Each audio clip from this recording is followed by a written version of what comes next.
All right, okay. So hello dears. No, hi, hi. Hello. So medyo ano no, good day to all of you. Ayan. So parang um medyo na-delay ato sa third part no sa chem exam na recording. So pasensya kasi galing sa fiesta. So wala naka-record pasensya. But anyway, ayan, for this lecture, this is now the third part, okay? The third part and the last lecture on our lecture on the chemical examination of urine, all right? And for this lecture, we're going to start now with bilirubin. Bilirubin, okay? So, gamay na lang, bili, uro, leukocyte, esterase, nitrite, and then of course you have your ascorbic acid and creatinine lang gamay. Alright? Although naka-discuss ako sa creatinine at sa protein, no, ato lang i-revisit para medyo ano yun, sure na yun na sa. Alright, so we're going to start first with bilirubin. Alright, so as you can see, before we proceed to the bilirubin proper, of course, we're going to discuss first its metabolism. Sa inyong notes, mention na una to bilirubin and uro, no, the mga notes. Pero for this part, we're going to start muna with your metabolism. All right, so we'll start first, of course, kung asa magikan yung name bilirubin. Of course, we all know that bilirubin is a major byproduct no, of hemoglobin metabolism. All right, now bilirubin primarily comes from, of course, senescent RBCs. When you say senescent, ito ng mga old RBCs, no? RBCs that have already reached their lifespan. And again, pila gani ang lifespan sa mga RBCs na po gas, spread the buzzer. Basic knowledge dapat, pila gani 120 days, of course, or 3 months, about 3 months. 4 months there, essentially. 4 months, about 4 months. So, if about ng RBCs ani na age, of course, they will now be phagocytized and destroyed by your spleen, of course, your reticuloendothelial system. Now, of course, ang sunod sa RBCs, di ba, you have the hemoglobin. Now, hemoglobin is composed, di ba, of daghan na parts, no, or daghan na mga components, all right? Now, hemoglobin, as you can see sa picture, hemoglobin will be degraded into, you have, di ba, hemoglobin, HGB na lang para, okay. Of course, it will be destroyed or it will be divided into the 3 parts now. You have, of course, iron, you have the heme portion, and then, of course, the globin. All right. Now, iron, of course, it will be carried or stored as ferritin. Iron, of course, will be stored by ferritin and will be redistributed to the body, especially some developing erythroblasts. Your globin, of course, will return to the protein pool, amino acid pool, because again, this is still made up of amino acids, because this is protein, of course, and amino acids are very important, diba? Building blocks, diba? Proteins, yung body pressure sa body. Pero aning heme, dili ta medyo mag-problem, no? Because again, this is quite toxic, diba? Remember, the heme portion of your myoglobin, hemoglobin, they are toxic, especially in the kidneys, no? So kaning heme portion, kailangan natin siya process para at least hindi siya mahimong toxic or maka-affect sa lawas.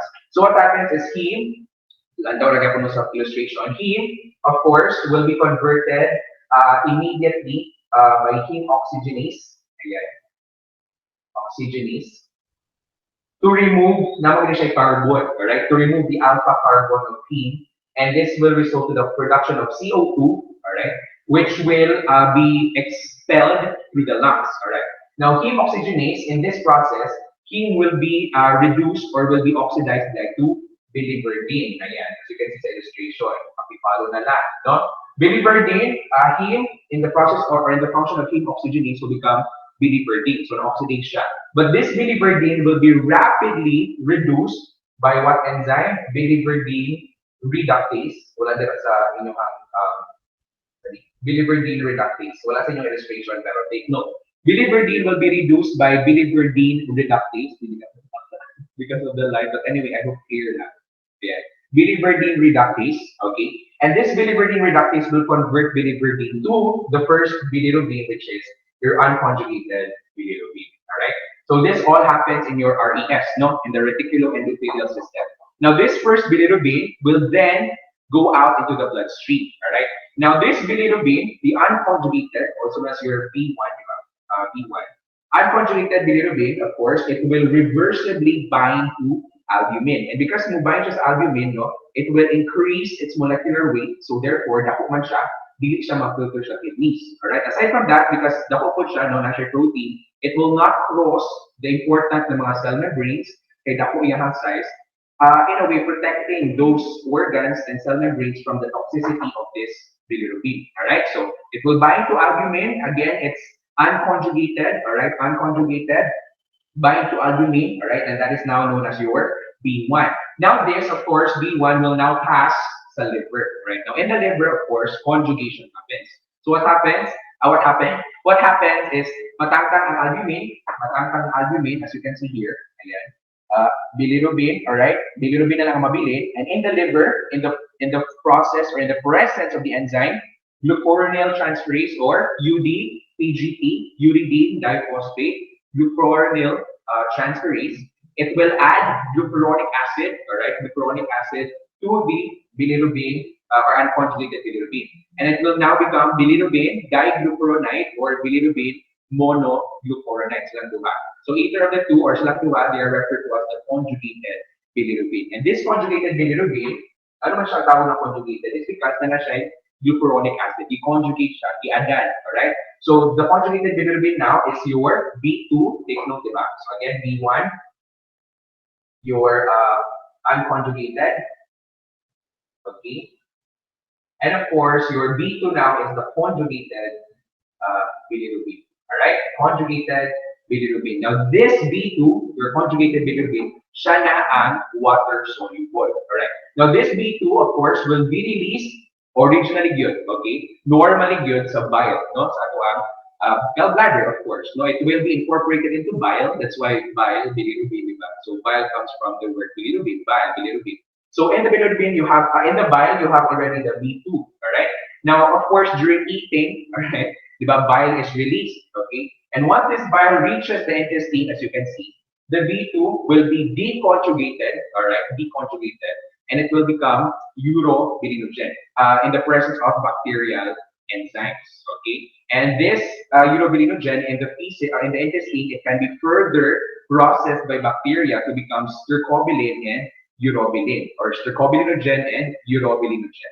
Stercobilinogen and urobilinogen, of course. And this will now produce the normal color, diba, of your stool, which is around brown. No, this is because of stercobilin. Okay. Now, as you can see, urobilinogen produced in the intestine, okay, from the deconjugation of your B2 by bacterial enzymes, ang product is urobilinogen. That's why urobilinogen is your deconjugated bilirubin. Take note of that, diba? I mentioned in Rodriguez lecture. Deconjugated bilirubin is urobilinogen. Now, as you can see, urobilinogen, about 20% is reabsorbed balik, alright? So as you can see, pagbalik niya or pagsulod niya sa enterohepatic circulation, alright, as you can see, it will pass through the kidneys, okay? That is why urobilinogen always appear sa imuhang kidneys, okay? Or in your urine, because again, as you can see, it is reabsorbed. Pag reabsorb niya, pag agi niya sa circulation, muagi po siya sa kidneys to be filtered, okay? And urobilinogen, that's why urine always has urobilinogen. It's normal to have urobilinogen sa imuhang EK. Abnormal kay kung wala. Alright, so we'll discuss that when we go now to the maybe word of your bilirubin and urobilinogen. So that's one are related to the iron. Alright, so that's the bilirubin metabolism, no, in a nutshell. So medyo dili pa gyud siya intense good. No? But when you go to medicine, of course, in your biochemistry, intensify pa gyud siya pa discuss. Alright, but in a nutshell, as I hope na gets reading. Okay, alright. Of course, as I mentioned, primary source is senescent RBCs to deers, no? But also, pwede po siya makuha from other heme-containing proteins such as cytochromes, no? Or myoglobin, yes, pwede dito magikan. And also, not only from senescent RBCs, but also from erythroid precursors in the bone marrow, if ever ma-destroy sila or dili maayo ilang, create, so ma-destroy sila. Alright, so the hemoglobin produced or inside the erythroid precursors will also follow this mechanism. Alright, okay, so that's for your bilirubin metabolism. So I hope na-get lang siya. Alright, in a nutshell, okay, take note of the enzymes: heme oxygenase, bilirubin reductase, no, and UDPGT. Uridine diphosphate glucuronidase transferase or glucuronosyl transferase. So again, UDPGT, doing on that. Uridine, diba? Diphosphate,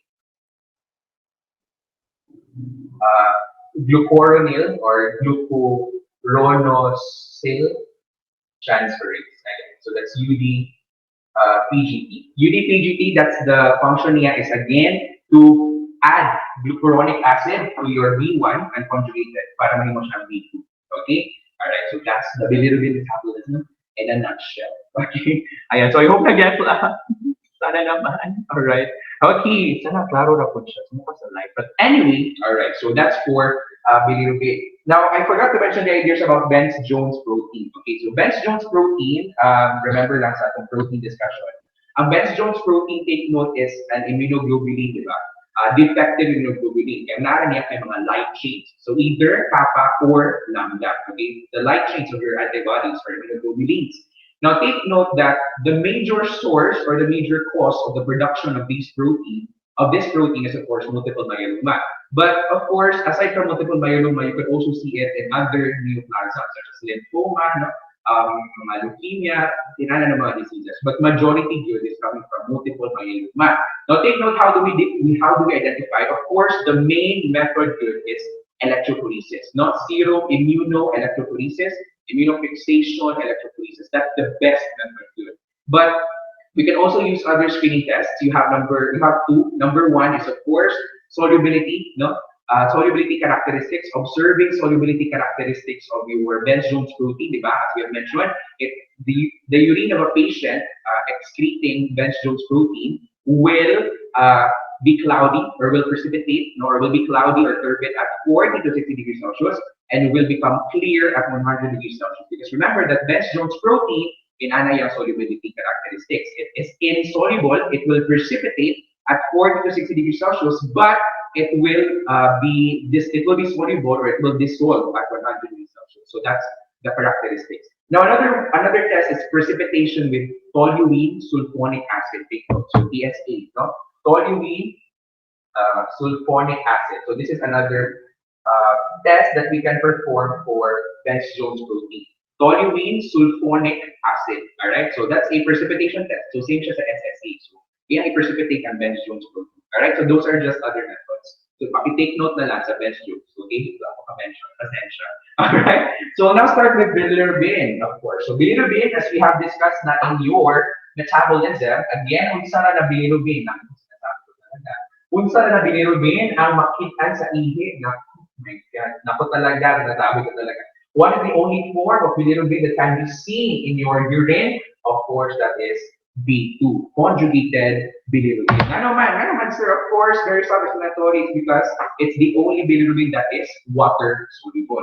Remember that your B1 unconjugated bilirubin is insoluble. Aside from that, naka-attach with a protein, which is albumin, which increases its molecular weight.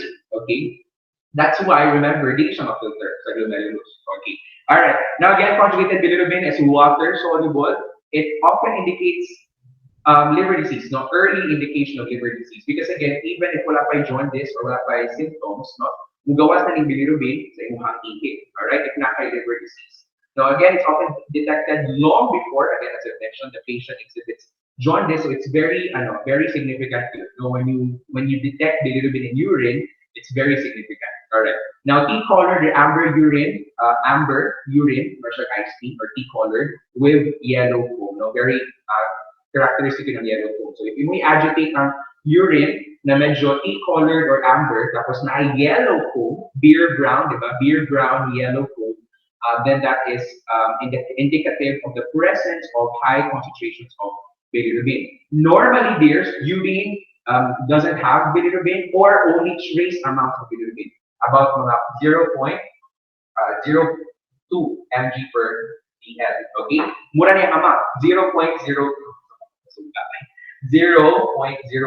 mg per dl. That's the trace amount again na makitaan sa ihi for bilirubin. So the presence, again, as I mentioned, of bilirubin or a positive reaction in the reagent strip for bilirubin is significant. Because again, imagine the sensitivity or the test mismo na ka-detect siya bilirubin, meaning the fast we can concentration of bilirubin na naan. kay di ba kanirang normal, and this is well below the sensitivity of your reagent strip. So meaning, if mo positive yung mga patient for bilirubin sa reagent strip, ang concentration sa yung bilirubin sa ihi is really high, correct? And that is significant.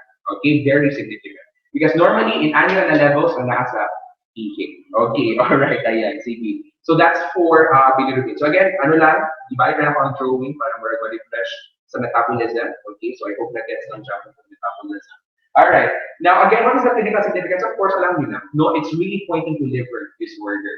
Because again, you know that in the bilirubin metabolism, diba, liver plays an important role, very important role in the conjugation and excretion of bilirubin. All right. So therefore, if may problema sa liver, muna makayong ka na, dira na manggawas ang bilirubin. It's supposed to be, diba, from conjugation, diretso siya sa imuha bile duct, no, padulong sa intestine. Pero ano naman siya ni-appear sa blood, alright? Kung ano naman siya ni-appear sa urine, then there's something wrong, no, especially sa liver. So kung sa may mga liver disorders, of course, hepatitis, cirrhosis, very, very common, and of course, biliary obstruction or other liver disorders. Okay, alright, such as katong sa clinical nato, no, katong mga bilirubin defects, no, katong mga trigger na jar, mga enatas. I forgot the years. So, pakireview na lang ganyan. Okay? Alright, sige. Now, of course, similar to other tests, no, such as glucose and your ketones, your bilirubin also has a tablet test. So the tablet test, again, is in a way confirms, no, can be used as a confirmatory test, especially if you're not sure, no, or if medyo para dyan makabalo ka, no, na bilirubin ba nag-cause sa imuhang yellow or amber urine, because remember, di ba, we have a drug, phenazopyridine, that can also produce a yellow foam. So sa imuhang ecto test is very, very sensitive, ayan, and the procedure of choice when liver disease is suspected. Because again, it can detect up to 0.05 mg per liter, so it's really, really sensitive, no?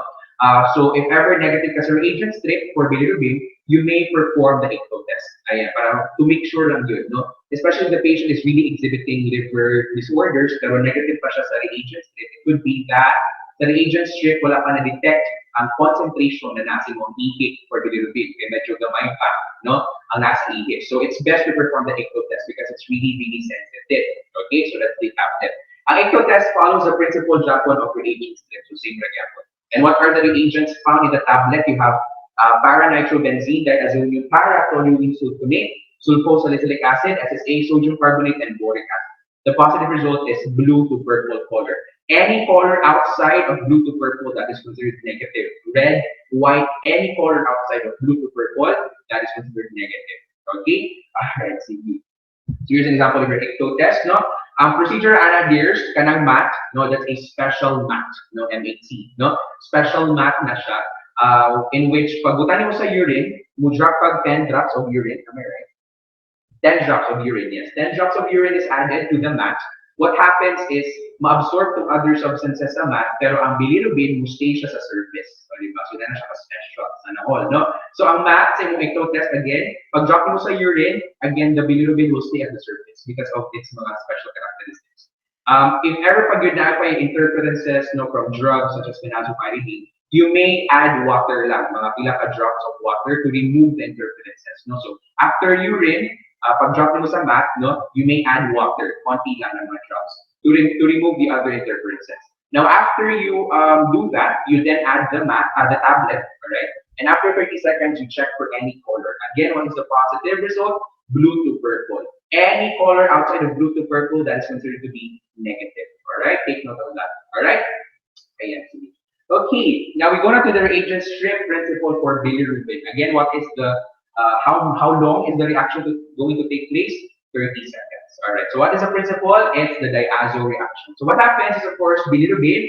Again, kung saan na bilirubin na ma-detect kasi yung strip na, or saan na bilirubin na magawa sa ihi na first of all, you have conjugated bilirubin. All right. Okay. So the bilirubin from your urine will couple or will bind to your diazoxime salt to produce an azo dye. And this azo dye is colored for pink, no, tan or pink to violet, purple with the so army. Yes, okay. Now the reagents, sa reagents, take note, parehas sa protein, di ba? Tetrabrom, protein yan. From thymol blue, so as kayo, you have pH. And aside from that, from thymol blue is Nalimot ko siya. Anyway, ayan, sige, basta tetrabrom protein yan. Same here, dichloro, that is for bilirubin. So if given mo question which of the following is the reagent used no, for the strip for bilirubin, of course, lantawan na dichloro. Okay? Dichloro, bilirubin yan. Okay? Take note of that. Ipatakid sa mong head. No? Di ba sa mention? Gam beach, no? Dichloro, okay.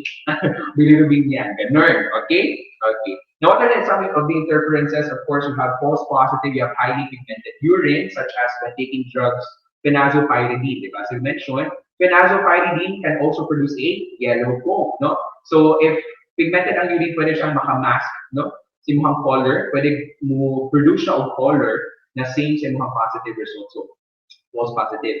For chlorpromazine, pwede siyang mo-affect sa imong diazonium salt, siya ang mo-react sa diazonium salt. Indican also a metabolite of lodine. Lodine is a drug, painkiller drug siya, no? Which same again, it can react to the diazonium salt and decrease also sensitivity. Alright? Now, false negative, as you can see, of course, the major cause due here, the most common cause of error for bilirubin is, of course, the exposure of the specimen to light. Remember that, diba, very basic na yun na, one of the basic concepts na yun sa medtech, of course, is bilirubin is very, very sensitive to light. So if my exposure to light, it will be reduced immediately to, or oxidized rather, to biliverdin. So, and biliverdin cannot be detected by your reagents. So therefore, dili siya muna ma-false negative. Alright? Of course, high concentrations of nitrite, no, it can affect sensitivity of the test, okay? And it can also react with the diazonium salt, no? So therefore, pwedeng ma-cancel niya ang diazonium salt, okay? So, possible na dili na noon mo react, wala reaction naman ito.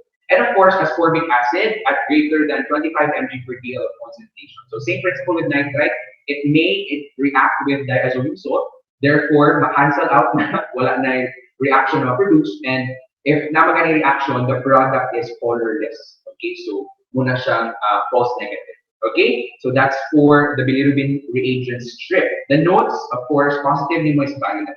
So natin i-monitor later for isa itong mga violet, isa itong mga pink. Okay, so lara akong na gamay ng monitor. And then correlation to other tests, of course, euro, bilirubin. Dalawa ng duha mag-partner. Okay, euro and bilirubin. So it's best to partner bilirubin test with euro to really determine kung sa'y cause of jaundice. So later we'll talk about that. Okay, so that's for bilirubin. Again, what are the color changes? Tan to violet. Violet yun siya, no? Army, yes, lavender. Okay, tan to violet or pink to violet. Okay, depende sa, of course, manufacturer. All right, so that's for your bilirubin. All right, okay. Sige. Okay. Ayan, sige, that's for bilirubin. Okay. Now we go on to the next, of course, the main the next or partner talaga ni bilirubin is, of course, your urobilinogen. Okay. Now your urobilinogen, as we have mentioned, diba, it's really coming from conjugated bilirubin, diba? Remember sa bilirubin metabolism, pag excrete sa conjugated bilirubin sa bile duct, alright, it will then, of course, be exposed or introduced to the small intestine. And in the intestine, you have your bacteria there, normal flora. And the normal flora, of course, will metabolize your conjugated bilirubin, yan i-deconjugate, diba, to produce urobilinogen. So therefore, urobilinogen is a deconjugated bilirubin. Now, of course, urobilinogen again comes from conjugated bilirubin. So it's highly dependent on conjugated bilirubin. Okay, because again, dito siya mag-gan. Alright? Now, again, it's a bile pigment yapon that results from hemoglobin degradation. So of course, di kan lagi siya sa conjugated bilirubin. Alright? And asa man di kan si conjugated bilirubin from hemoglobin degradation. Alright? Okay, now the best specimen is, of course, afternoon urine, 2 p.m. to 4 p.m. So you may be thinking, sir, 2 p.m. to 4 p.m. Remember that this is the peak levels, no? At which urobilinogen is excreted. Okay, aside from that,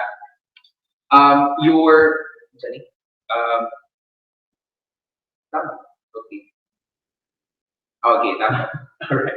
Now take note also that your urobilinogen, of course, is excreted, highly increase the secretion of alkali urine, all right? And take note, diba, between 2 to 4 p.m., that is usually after a meal, all right? And remember that during a meal, diba, as I mentioned, after eating, bile is secreted, especially in mga fats and mga pagkaon. So therefore, urobilinogen is also produced, kaya may bile, all right? And usually, diba, after 2 to 4 p.m., dira ta mo mga manukapon, all right? So therefore, nag-digest pa ang digestive system. Okay, and you might remember of the concept of alkaline tide. Diba? And remember that during after a meal, the body experiences an alkaline tide because again, all the H plus will be secreted or will be diverted to the stomach for digestion. So therefore, your urine becomes alkaline, and that also increases the secretion of urobilinogen. That's why 2 to 4 p.m. ang best collection date. So if you're really testing for urobilinogen beers, it's best to collect the specimen at 2 to 4 p.m. in the afternoon. Okay? Alright, ayan, sige. Now again, balik ka sa drawing. Again, di ka siya sa conjugated bilirubin. Alright? And through the action of bacterial enzymes, again, it will become urobilinogen. And remember that urobilinogen, 20% no, is reabsorbed. Okay? It's reabsorbed back to the liver to be processed. Okay? But before siya ma-arrive sa liver, buhagi sa siya sa kidneys. Alright? That's why it's always normal for your urobilinogen to be found in urine. And pila rin amount niya is less than 1 mg per kg. Or yung unit is Ehrlich unit. Ehrlich unit is equivalent to mg per dl years. Okay, take note of that. Right? Less than 1 mg per dl year. Always found. Urobilinogen is always found within your urine. Okay, it's normal. Yeah, it's normal to find urobilinogen in urine. Okay, abnormal if wala. Okay, so we'll discuss that later. Okay, now what is again your clinical significance? Of course, things sa bilirubin liver disorders. But aside from that, also the major important significance point of your urobilinogen is of course hemolytic disorders. Okay, so later I can discuss kind of one. All right. And what is the principle? It's the Ehrlich's aldehyde reaction. But depende siya sa imong ano dear siya. Depende siya sa imong reagents. Kaning Ehrlich's aldehyde is for multi-sticks. Okay, and usually mo siya itong gina-follow the principle. So what happens is what do you use na na reagent you have PDAB. Yes, your para-dimethylaminobenzoaldehyde. Okay, so urobilinogen and other Ehrlich reactive compounds, no, aside from urobilinogen, will react with their PDAB, and together they form a red chromophore. Red will produce like red na product. Okay, and the multi-sticks is a reagent PDAB, p-dimethylaminobenzoaldehyde. All right, or the Ehrlich's reagent. Asa yung Ehrlich's reagent sa imong bakte? Asa yung bakte?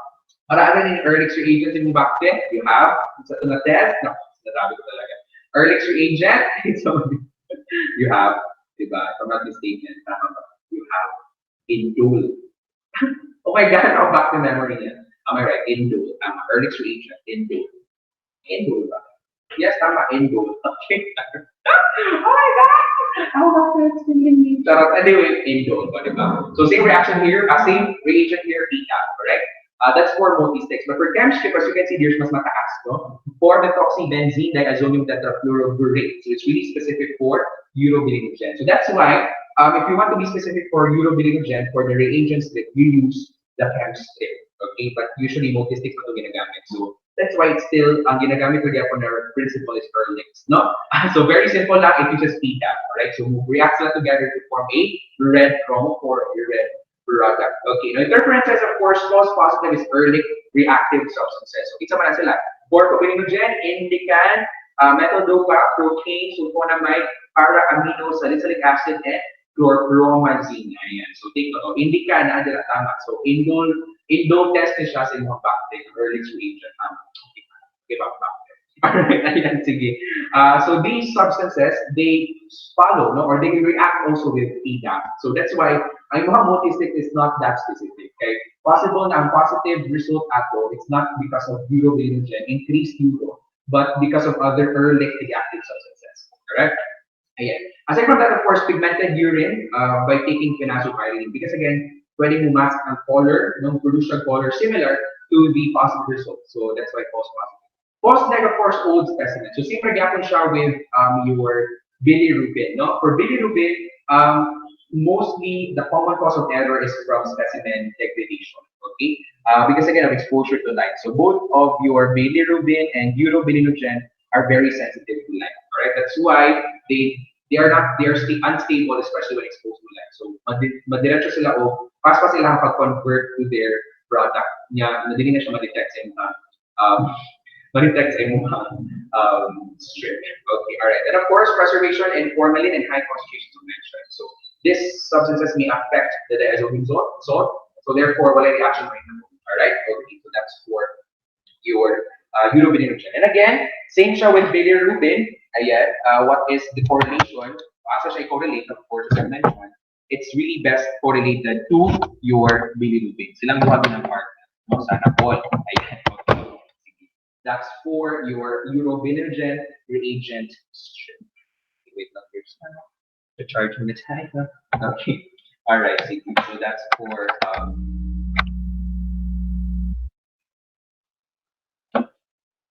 your bilirubin. Okay, sige. Now, take note the ideas for bilirubin and urobilinogen. The reaction in the reagent strip happens in an acidic medium. So, ang mga reagent strip, the reaction it happens in an acidic pH. Okay, all right. Anyway, all right, sige. So we'll continue. All right. Now, what are the expected results, no? Or color changes? Pink. Kakang-pink na siya. Yes. Okay, kakang-pink si urobilinogen.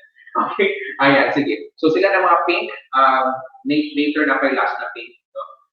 Again, urobilinogen ako sa atin. Alright? So pink siya. Okay, alright. Now remember that we have, again, you have your, anyway, so you have your, you have your, what we call early reactive substances, diba? Now, take note, diba, these early reactive substances are substances aside from urobilinogen that can react with your reagents such as PDAP, okay? And we're going to talk about the further tests that we can perform to really identify if it's really urobilinogen or PDAP, okay? And this is very important, especially in your in the metabolic disorders here. So I think natin i-discuss balik dito, pero medyo less intense or less in-depth, okay? Because we have discussed it here, all right? So especially sa mga porphyrins, no? Mga porphyrins, porphyria, mga diseases in your diseases that affect heme production, no? Which leads to the production of porphyrins, especially porphobilinogen. Right? And porphobilinogen is one of the early reactive substances. So our first test na pwede ma-perform is HOESH, no? Your HOESH test follows the principle of inverse early reaction. So this is a rapid screening test for urobilinogen because it is sensitive and specific, all right? And the intensity of the color produced relates to the concentration of porphobilinogen in your sample. Kung siya pwede ma-detect as low as 2 mg per ml. So yun ang sensitivity. So ano naman siyang inverse early reaction? Because as you can see, na inverse ang needed, no, ang sample, ang volume ng sample and sa reagent. So you can see, mas daghan ang reagent compared to the urine. Ang urine only needs 2 drops, okay? 2 drops of urine, pero yung mga reagent, 2 ml of the HOESH reagent. And your HOESH reagent is the earliest reagent, PDAB, and ibutan mo siyang acidic na medium, which is HCl. And this acidic reaction, diba, as mentioned, ang mga reagent strip reaction follows an acidic reaction. So here, it will facilitate also the same principle, acidic reaction or acidic medium ang kailangan. So therefore, pag-add niya sa acidic medium or pag-add sa reagent, it will produce a red color, alright? And this acidity, alright, will prevent the reaction of other early reactive substances. That's why it's really specific for urobilinogen. Okay, so the acidity, because taas kayo siya na pagka-acidity, alright, it will prevent the reaction of other early reactive substances. Ang yung reagent strict man doon, ang acidity ato ay hindi kaya na acidic. Okay, so that's why pwede pang positive ay yung other early reactive substances. But for here sa HOESH, no, it can prevent the reaction of other early reactive substances. That's why it's very specific. Okay, all right. Okay, all right. Ay, sorry, pasensya. So for porphobilinogen, so sorry, porphobilinogen, we're testing for porphobilinogen. And because of that acidic environment, it will prevent urobilinogen from reacting there. Other early reactive, your urobilinogen will not react because of this acidic medium. sorry. Okay. And pero if high concentrations of uro, such as greater than 200, then that can react. Okay. All right. Okay. So that's for the HOESH or inverse early reaction test. Okay. Now for the okay. So if you want to confirm yun, if kung sa GLUCOS sa imuhang red urine or sa kung urobilinogen or porphobilinogen, you can perform the Watson-Schwarz test. No? And this Watson-Schwarz test, in a way, confirms, no, and it's more sensitive also to your pOH test, okay? In the sense that it can differentiate, no, kung sa cause, no? Is it caused by porpho, uro, or other early reactive substances? And the same principle, it follows their solubility when extracted by different solvents. In certain solvents, you have butanol and chloroform. So you have their different drawings, no? So na siyang i-illustrate. Okay. So let's say, usually ganiters, gina-perform siya in patients na na-adry porphyrin, kung ganahan ka, porphyrin disorders, no? If you want to detect jud, kung sa iyang cause, no? Sa iyang red na urine or whatever. So what happens, if you perform siya sa Watson-Schwartz, is imuhang urine sample, alright? Urine, and then mo siya o katong early reagent, which is PDAP. If ma-color red niya siya or magenta, okay, let's say ni red siya, okay, ni red. So that is positive for an early reactive substance. So it could be porpho, uro, or early reactive substance. So what you do next is you perform this Watson-Schwartz. And you want to determine if once sa cause that you have red na appearance sa urine, okay, after addition of early reagent. So what you do is, of course, you divide ang sample into 2 tubes. And each of the sample, you add urine sa both sample. And in the first tube, or bisag asa na tube, you add first chloroform, okay, chloroform. And for the second tube, you add butanol, okay, alright.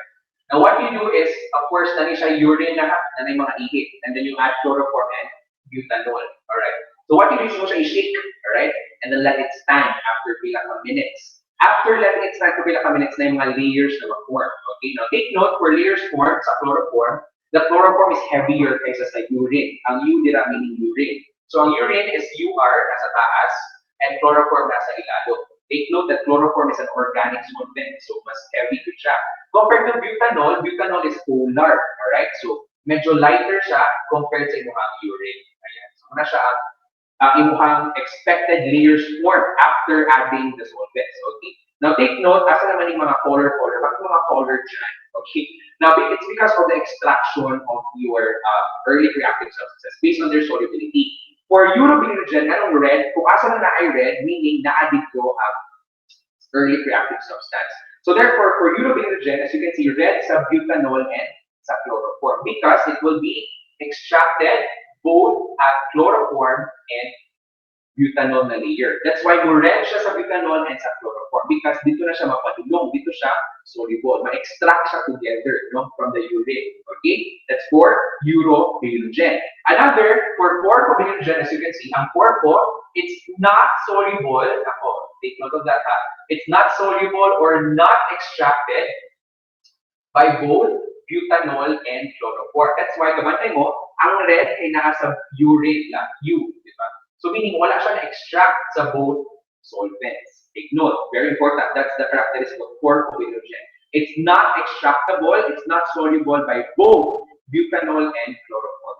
Take note of that, baka lumabas yun sa complex. Which of the following is the characteristic of porphobilinogen in the Watson-Schwartz? Oh my gosh, okay. Alright, and lastly, for the other early reactive substances, okay, other early reactive substances, as you can see, again, chloroform, urine, butanol, urine.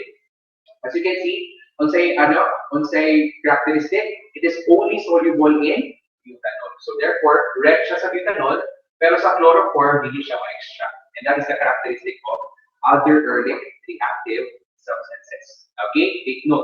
Aside from porpho and urobilinogen. Okay, so take note. That's the Watson-Schwartz test. So it's really identifying kung sa cause, no? Sa imuhang red na urine after adding early reagent because it is usually performed in identifying porphyrin disorders. So ito siya include here because urobilinogen is one of the possible causes. Okay? Alright, ayan, sige. So that's for the Watson-Schwartz. I hope na-agree lang or na-gets lang. So how do I remember? Bastos mag-wish. Ako pag-remember sa layers muna. Kung sa'yo nasa taas, nasa ilalo. So, of course, take note, ang butanol, letter B siya, pero siya at top. Nasaan siya na medyo bastos. So, letter B, bahalag siya ang B. So, expected na siya ang bottom. Pero, sa Watson-Schwartz, kani pag-remember lang sa layers after adding the butanol and chloroform. After adding the butanol chloroform, isa tumato sa taas, isa tumato sa ilalim. So for the chloroform layer, chloro, siya ang bottom. Okay, siya ang bottom. So siya nasa ilalim, urine ang nasa taas. And for butanol, although letter B siya, okay, siya ang top. Okay, so butanol, urine ang ilalim. Okay, so take note of that. So how do you remember, ang urobilinogen, as you can see, pwede siyang chloroform, pwede siyang top. So siya yung versa. Okay, versa siya. Okay. Tapos for porphobilinogen, as you can see, hindi siya follow any position. So siya ay heterosexual. Okay, straight siya girl. Okay, and for other early reactive substances, as you can see, follow siya butanol, so top siya. Okay. Sorry, okay. Baka medyo ano. But if you have other mnemonics, kung ano yung pangalan. So, okay, summarize in terms of their extraction capability or abilities again. So, we'll start first with urobilinogen. Sige, uro na lang. For urobilinogen, again, after siya ma-extract, it's extracted both in the butanol and chloroform layer. For porpho, after siya ma-extract, neither of the two. Neither. Wala good. And lastly, for the other early reactive substances, ERS, it's only extracted only at butanol.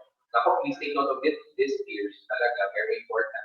So, urobilinogen, both butanol and chloroform siya ma-extract. Porpho, neither butanol nor chloroform siya ma-extract. And ERS, other early reactive substances, it can be extracted only, again, in butanol. Alright? Only at butanol. Only in butanol siya ma-extract. Take note of that. Very important here. Baka lumabas. I have a strong feeling ito as sa inyo mga. Okay? Alright, sige. So here are some examples. You have here the Howesh test. Again, the positive result is pink or magenta. Ayan, pink, magenta, or red. And this is the Watson-Schwartz. Okay, so ako lang i-additional layers kani, let's say, what if possible na uro or porpho ang nasa sugod sa ikip, no?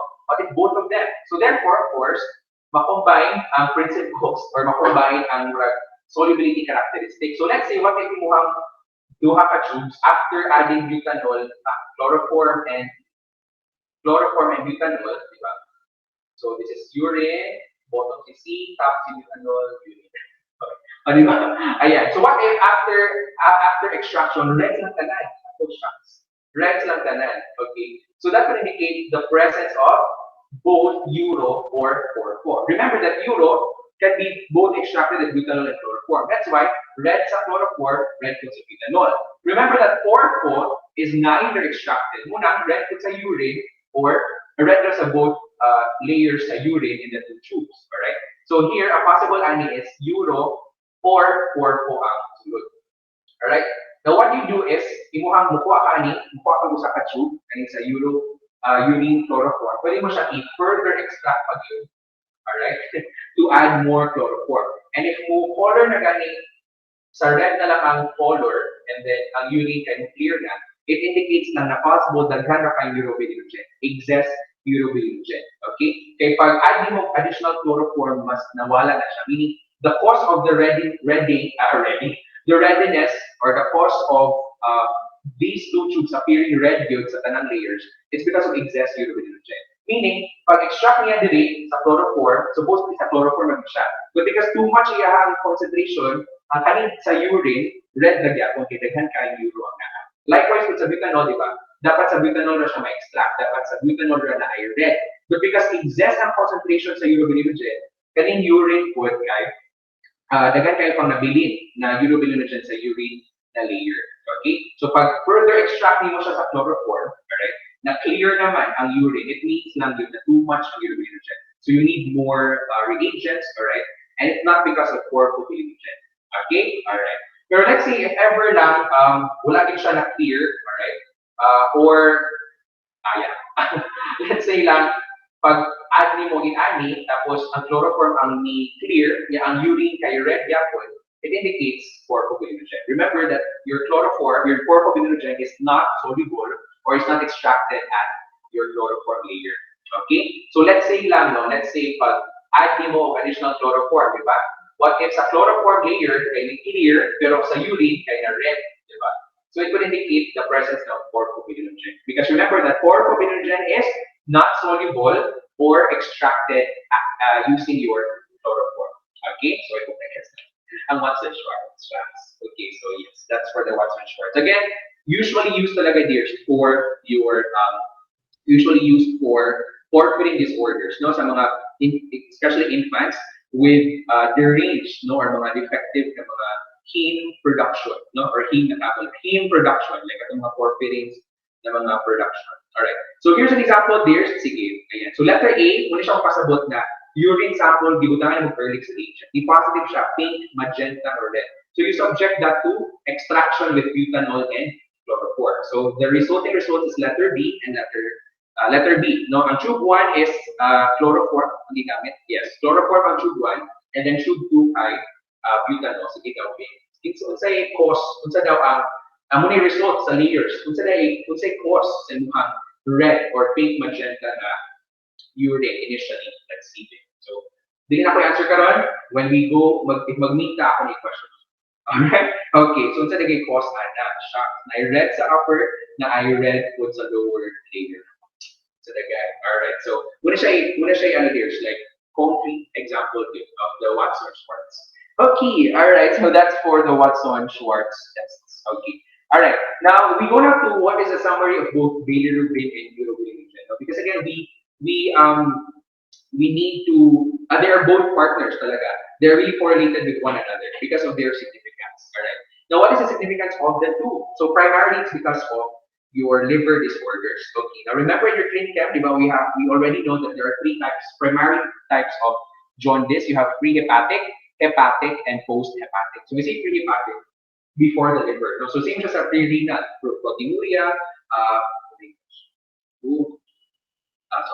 pre-renal, renal proteinuria, and post-renal proteinuria. So same siya principle, pre-hepatic, hepatic, post-hepatic. So we say pre-hepatic before the liver, alright, hepatic because of the liver, and post-hepatic after the liver. So we'll start first with pre-hepatic jaundice. And again, what is the main cause of pre-hepatic jaundice?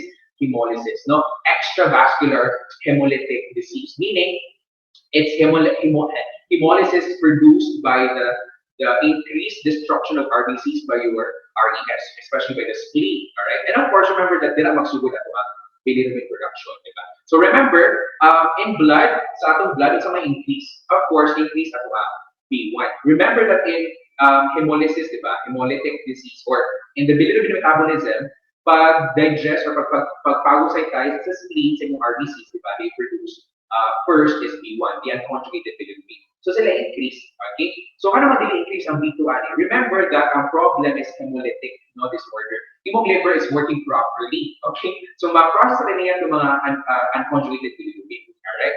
So for urine bilirubin, of course, it's considered to be negative. Ano naman siyang negative? It's because remember that ang ma-excrete na bilirubin is of course the B2, no? Conjugated bilirubin, because it's water soluble. And remember that in the extravascular or hemolytic jaundice, your liver is working properly. So pwede na ganyan ma-process, no? Wala rin leakage, na mahitabo, wala rin anything. Normal na yun. Ang difference na can increase ang B1 because of the increased rate of hemolysis. Alright, so therefore, your urine bilirubin is negative. But imong urobilinogen is highly positive. Why? Because again, remember that taas kayo, daghan kayo unconjugated bilirubin na produce. And all of these unconjugated bilirubin will be converted or will be conjugated. So mahimo conjugated bilirubin because your liver is working properly. Wala may problema, no? Sa imong liver. So therefore, all the unconjugated bilirubin na produced from hemolysis, it will be converted to conjugated bilirubin. And again, diba, sa itong bilirubin metabolism, your conjugated bilirubin will be secreted into the bile duct, padulong sa intestine, and again, sa next step, it will be metabolized by bacteria to urobilinogen. So therefore, increase man ang B1, so daghan po conjugated bilirubin na ma-produce. So therefore, daghan po urobilinogen na ma-produce. So therefore, as you can see, taas kayo yung urobilinogen na makita sa ihi. Ano ganito? Because urobilinogen is also reabsorbed, diba? By the body, padulong balik sa liver. Alright? And remember, before siya mabot sa liver, mag-isa siya sa kidneys. So kung increase ang urobilinogen produced in the intestine, daghan po urobilinogen na makita sa ihi. Alright? So muna siya. That's the importance of urobilinogen. It's really important sa mga hemolytic disorder. Remember, di ba, kung say defining result, increase good kayong urobilinogen sa ihi compared to bilirubin. Okay? So I hope na gets that. Very, naman siya, very simple din naman to understand. Alright? Next is, of course, liver damage. Of course, natin yung problema sa imuhang liver. So therefore, as you can see, increase ng B1, increase ng B2. Because again, di ba, remember that increase ng B1, increase ng B2 na because although your liver is damaged, pwede pa siya maka-process, no? Pwede ka siya maka-process sa imuhang bilirubin, alright? Pero ang defect lang ana is, it's not 100% efficient na yun. So, pwedeng may tabo is, ito mga unconjugated bilirubin na na-present sa liver, hindi mag-conjugate. And ito mga na-conjugate na po na bilirubin, pwede na siyang leak sa mga bloodstream. That's why, increase ang both B1 and B2. Alright? Now, for urine bilirubin, as you can see, pwede siyang positive or negative because it's highly dependent on the damage, extent of damage sa imuhang liver. If medyo taas pa na percentage sa imuhang hepatocytes are working properly, possible pa na walay leakage na mahitabo or walay leakage na mahitabo and mapadayon na ang normal processing. But let's say gamay na percentage of your cells are working properly, possible na ginang leakage, no, na ma-express na siya sa imuhang bloodstream. So that's why positive or negative. But as you can see, for urobilinogen, it's also plus plus. Remember that urobilinogen is reabsorbed, diba? And it will be presented to your liver. Now, in liver damage, of course, guba na yung liver. So possible na dili na niya ma-process ang urobilinogen, ma-express na siya sa bloodstream and balik, or dili na siya ma-process sa liver, alright? Imuhang reabsorb urobilinogen. That's why dili na kabot ang urobilinogen dito sa liver, magpundo na lang sa kidneys. Okay? That's why dito na lang siya ma-excrete, ma-filter. That's why high po dito ang urobilinogen. Okay? So I hope na gets that. Because again, urobilinogen is reabsorbed, diba? 20%. And before siya mo-ato sa liver, wagi siya sa kidneys. In this case, guba ng liver. Alright? So possible na dili na niya ma-process fully ang urobilinogen na ginahatag niya. Alright? So what happens, ang liver may muna dili na ko, I've had enough. Okay? So ang kidneys ang watchas. Okay? So ang kidneys na ang mudawat sa mga reabsorbed urobilinogen. That's why increase siya na makitaan sa ihi. Alright? And lastly, of course, your post-hepatic. No? Very important is bile duct obstruction in cases of gallstones. No? And again, this is also known as obstructive jaundice or post-hepatic. Of course, take note na wala kayong hemolytic disorders, your liver is also working properly. Pero ang problema lang is na ay obstruction, na ay nagbara, na nagharap sa imuhang bile duct. Alright? So therefore, imuhang blood increase naman sa mga bilirubin. Your B2, your conjugated. Remember, di ba? Because again, after conjugation sa liver of the unconjugated, the bilirubin will be secreted in bile. Alright? And bile, of course, will pass through the bile duct padulong sa small intestine.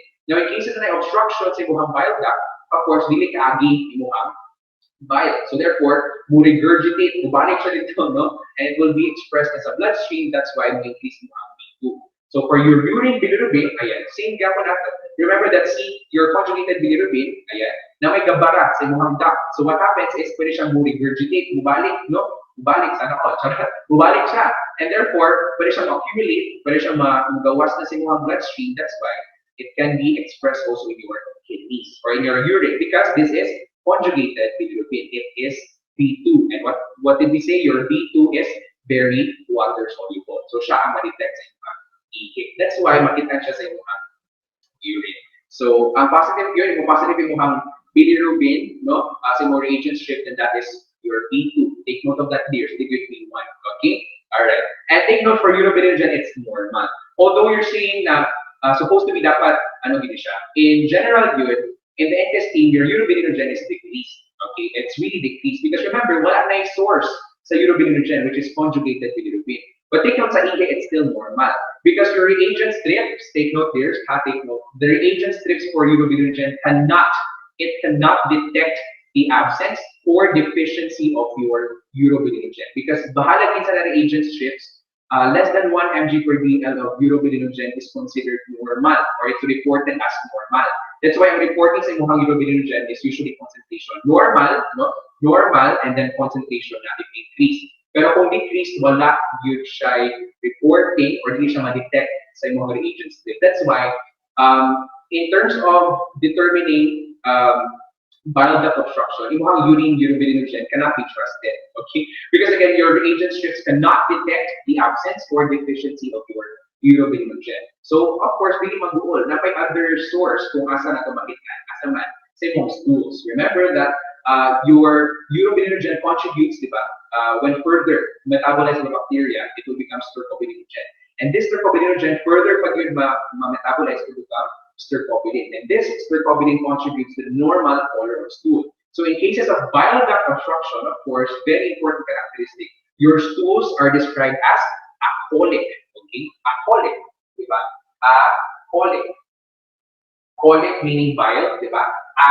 Wala, di ba? Acolic. Because again, bile duct obstruction, dili kagawas ang conjugated bilirubin. So wala urobilinogen na ma-produce, wala stercobilinogen na ma-produce, wala stercobilin na ma-produce, which gives the normal color of your stool, which is brown. So if mo ang color kay acolic, pale stools, chalky, ayan mo siyang chalk, gray, na that will indicate bile duct obstruction. All right. But as I mentioned, again, in terms of urine, urobilinogen, it cannot be trusted in determining if the patient has bile duct obstruction. Because again, your reagent cannot detect the deficiency or the absence here of urobilinogen. Because bahalag, less than 1 mg per dl, it's already reported as normal sa mga reagent strips. All right. Okay. So, ang ilang ma-detect na ka-increase na urobilinogen. All right. Tama? Did I miss something? Okay. Alright, okay, wala naman. Alright, so that's for your urobilinogen. So same like yapon dears, di ka na siya sa strategy ako lang i-copy, ako lang i-bold ko siya, pero same as ako i-discuss. Ganina. Okay, so summary. So in a way, medyo, it's very, in a way, di ka siya complex to think about. Okay, so, mura to siya. Okay, so, in a nutshell, ito siya. Okay, so, pre-hepatic, hepatic, and post-hepatic. So I hope na gets siya. All right. Okay. So that's for your urobilinogen. All right. And bilirubin. All right. So sila yung duha dears ang mga magka-partners. Okay. Your urobilinogen and bilirubin. Okay. So I hope na gets na dito discussion. All right. Sana naman. Okay. All right. Okay. So we continue now with your nitrite. Yes. Happy na tayo matapos. Dalawa na lang yun. Finally. Daming chika, no? Pero sana naman. Happy na kita mo man. All right. So we'll continue with nitrite. All right. Now, what is the significance of nitrite? Of course, it is a rapid screening test, no? Rapid screening test for the detection of UTI, all right? Urinary tract infection, all right? But again, take note that although it's a screening test, no? Basta ganyan mga bacterial UTI, all right, or urinary tract infection, the best method para to diagnosis, of course, routine bacteriological tests, of course, which is culture, right? Di yun na mailisdan sa mukhang nitrite. Sana all. The best para to detect your UTI is through urine culture. Alright? But again, at least mukhang nitrite, it's a cost-effective manner, no, of screening your urine specimens, no, to detect for the presence of these bacteria that cause your your UTI. Alright?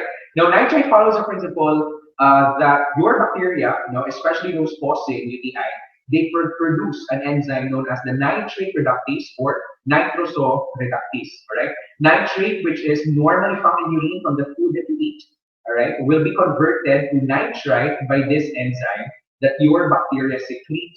Okay, and usually, diba, again, if I'm questioned which of the following is the most common cause of your UTI, diba, the answer is of course E. coli. And sure enough, the most common causes of your UTI are the gram-negative bacilli, right? The Enterobacteriaceae, no? And these organisms, you can remember pa sa bacte, of course, they are all nitrate reducers, all right? They are able to reduce nitrate, okay? So it follows that principle, okay? Now for UTI, majority, there are two cases, or two sources, not of UTI. Number one is what we call ascending infection. We say ascending infection, you can just ikuhang urethra, alright? You can just outside. From the urethra, ang bacteria kay musaka, no? Urethra to the bladder, and then to the ureters, and then finally reaching the kidneys. And once it reaches the kidneys, it can cause greater and more and deadlier na mga damage, no? Which can cause mga pyelonephritis. That's the first, no? Ascending infection. The second is bacteria coming from the bloodstream mismo. So bacteremia, no, bacteria in your bloodstream, nabot sa kidneys, and then dito siya nag-cause of infection. But among the two, ang pinaka-common source of UTI is of course the ascending infection. No, gikan sa urethra, no, from the external environment, external contamination, no, padulong sa urethra, and then the bacteria moves upward. No, muna siya ascending, no, ascending infection. Okay, and again, these are the more common organisms of your UTI. Nako, that is your gram-neck bacilli, the Enterobacteriaceae. Huwag na mag-isip. Okay, ayan, of course. And among the Enterobacteriaceae, it's a pinaka-common, ako, E. coli. Okay, Escherichia coli.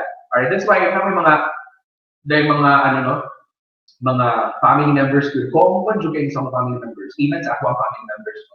Moyos na mama na nagka-UTI ka, kay sige kaon og chichirya, sige kaon ng chip, sige ka inom ng soft drinks, no? So of course you have to educate them, alright? Although there is some truth to it, alright, because constant eating of this food can increase your salts, okay, and sugar, it can lead to other diseases, especially kidney stones, not renal stone formation or renal calculi. But for UTI, take note, urinary tract infection, the cause is bacteria, okay? And it's not because of the food you eat. So, asa na nga possible na po ba? No, ano sa maka mag-UTI ka na, mag-ihi, no? Na urine stasis, of course. If imuhang urine, magpunto na sa imong urethra, so the normal flora or bacteria na dito, possible na mo spread noon or mo musaka, alright? Another is contamination, especially for females, no? Na medyo duol ra ang anus to the vagina and the urethral opening. So possible na pag pangihi, no, na-expose imong urethral opening sa imong anus, which contains the normal flora, which could have the normal flora of your intestine and Enterobacteriaceae. So possible dito mag-cause of UTI. But again, UTI beers really na siya cause the food that you eat, especially bacterial origin. Okay, so tell your in yung mga family members na ha. Although there is some truth to it, basta mo count ng mga chichirya and all, it will increase our salts. Okay, that's why it's best to drink water. All right, after eating those food. Okay, all right, ayan, sige. So that's for nitrite. The other importance is screening, no, for UTI, urinary tract infection. Okay, all right. Now, again, what is its clinical significance? Urinary tract infection, both in the upper or lower. No, so kung lower UTI, that is cystitis. Okay, inflammation of the bladder. That will mean dito na what is cystitis? Inflammation of the cyst. Cystitis, inflammation of the bladder, urinary bladder. That's lower UTI. Pyelonephritis, that's inflammation of the kidneys, especially your renal pelvis, and renal parenchyma. Right, that's upper UTI. Of course, evaluation of antibiotic therapy, no? So we detect if napabay nitrite na detect after treatment with antibiotic. Because if napabay nitrite na detect, it means na napay bacteria. Possible na wala siya natambalan or wala siya respond to therapy. Monitoring of patients at risk of UTI, yes, especially mga pregnant women and diabetic na mga patients. And of course, screening for urine culture specimen. So screening because if kabalo ka na positive na siya in a way sa nitrite, so makabalo ka na, okay, it could have urinary pathogens. So possible na dili na culture, correct? Or if na-apod siya, positive siya nitrite, no?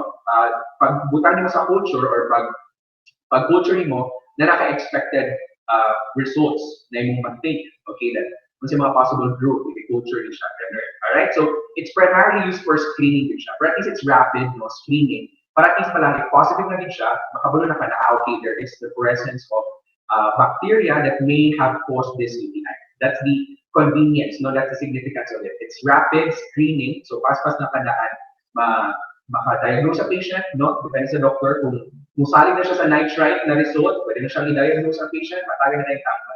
Alright, so cost-effective siya and convenient. Alright, if culture pa, nadugay pa, no?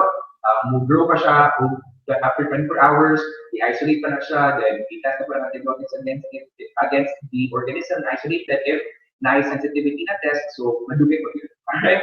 Okay, so that's for the clinical significance of nitrate. But again, dears, take note that this nitrite test is not replaceable, or it will not replace urine culture as the gold standard for diagnosis of UTI in terms of bacterial UTI, because culture pa rin at one best method, bacteriological studies pa rin. Okay, nitrite is just for screening. All right, okay. Now we're gonna do the reagent strip reaction for nitrite, and that follows the principle of Grice, the Grice reaction. So what happens here is your aromatic compound, para-arsenic acid, in the presence of nitrite, they will produce a diazonium salt, and this diazonium salt will react with quinoline tetrahydrobenzoquinolate to produce an azo dye or a colored pink. So uniform pink pa rin yung positive. So siya ang imuhang second na kakang pink. Okay? Ayan, alright. So take note sa mga reagents. Ayan, another, di ba? Tetrabrom, protein yan. Dichloro, bilirubin. Alright? And of course, quinoline, nitrite yan. Ako, very effective with this. While I was saying that, nadugan ako ang tinong Mr. Aaron sa Pioneer of Best Quinoline, nitrite yan. Okay? So again, promise when I tell you, trust me when I tell you that not yung mga questions na yan bawas. Like which of the following is the reagent used for the test pad for nitrite? Which of the following is found in the test pad for bilirubin? So take note of the reagents. So again, how do we remember? Mga names. Okay? Ano lang, mga how they are pronounced or ato na balik-balik ko. Quinoline, nitrite yan, no? Tetrabrom, protein yan. Okay? Alright. Sige, note na interferences. Take note false positive, of course, improperly preserved specimens. Could be that the bacterial proliferate, daghan na kayong nitrate, alright, na ma-convert to nitrite. So, positive. Highly pigmented urine, such as, again, pinazopyridine or eating beets. Because parehas dyan po, no? Basta mga pigmented urine ganit deers, it can mask, no, the color of the reaction. Okay? Pwede siyang ma-produce a color na similar to the positive reaction because of the pigments found in your urine, okay, especially from taking drugs such as phenoxypyridine. So that's false positive. Next, of course, false negative. Now, what are the causes of false negative? Could be number one, the bacteria present do not have the enzyme nitrate reductase. Of course, there are some agents of UTI, especially the gram-positive cocci, staphylococcus, saprophyticus, diba, enterococcus, that don't produce the nitrate reductase enzyme. So therefore, negative lang, nitrite. Kaya wala ka sila enzyme to convert nitrate found in your urine to nitrite. Number two, of course, insufficient contact time. That's why the best specimen for testing nitrite deers is the first morning specimen. Because pila dapat ang minimum number of hours for your contact time or para mo dugay sa ihi sa bladder, you have 4 hours. At least 4 hours para again na time to reduce the nitrate found in your urine to nitrite by the bacteria present there. Alright? So, kailangan ng contact time. Okay. Next, of course, lack of urinary nitrate. No? So, your nitrates come from the food that you eat, especially eating vegetables. Alright? Green vegetables. So, if a patient ay dili kay kikaw ng vegetables, possible na amount of nitrates sa iyang urine is not too much or wala ka kayo para ma-convert to nitrite. That's why, if na questions sa exam years, take note of this. If na mga question na which of the following is the best, okay, the best patient preparation, or which of the following is a recommended patient preparation for nitrite testing, or before testing for urine nitrite, kung sa atong answer, the patient should take, or the patient should eat green vegetables, alright, because that will be the source of your nitrate. Okay, take note of that. Baka lumabas kayo have a strong feeling. Which of the following is the recommended or the best patient preparation for a patient before testing for urinary nitrite? The best answer there is the patient should take or the patient should ingest green vegetables. Why? Because again, the green vegetables will be the source for the nitrate. Okay, take note of that. There's baka talaga lumabas. All right. Next, large quantities of bacteria. Yes, because again, if too much of bacteria, although na-convert nila ang nitrate to nitrite, because daghan kayo sila, kaya na-convert further to nitrogen. And this nitrogen is another compound, of course. And actually, it's an element na din siya compound that is not detected na by your skin. Okay, so, if daghan yung bacteria, may mga causes of false negative. Of course, antibiotics, it will inhibit na the growth of bacteria. So therefore, wala na yung convert sa yung nitrate to nitrite. High ascorbic acid and abnormally high levels of urobilinogen, which can react with your diazonium salt. Okay? Sila ang react to diazonium salt, therefore, dili ma-fulfill the original reaction. Okay? So, walay color product na ma-produce. And high SG, it decreases the sensitivity of your test to high SG. Okay? So, possible na daghan concentrated kayo sample, so ang imuhang strip medyo low na yung sensitivity to nitrite. Kaya na-overpower na siya by the other solutes. Kaya concentrated man kaayo imuhang urine, kaya high SG. Okay? So, decreased sensitivity. Now, for the notes, take note there's ang positive is uniform. Any degree, bahala light pink or dark pink, basta uniform. Okay? Uniform, meaning smooth iyang color. then that is considered positive. Pero if ang mga reagent pad kinari mga pink spots or sa edges ng pink, that is negative. Okay? Dapat uniform din siya. No? Smooth color of pink, evenly distributed na pink color sa imuhang pad, then that is considered to be positive. Pero kung spots or edges lang, ang pink, that's negative. Okay, alright. Tapos, yeah. A positive nitrite corresponds to about 100,000 organisms per ml or 1 times 10 to the 5. 1 times 10 to the 5 organisms per ml. It doesn't mean na kung positive ang nitrite, maura ni ang number sa imong organisms na naan. It could be more, it could be more, okay? Ang point rani is, that's the sensitivity. Now, if positive ang nitrite, it's equivalent to about 100,000 bacteria or organisms per ml. Because again, this is considered to be the significant amount, diba, for UTI.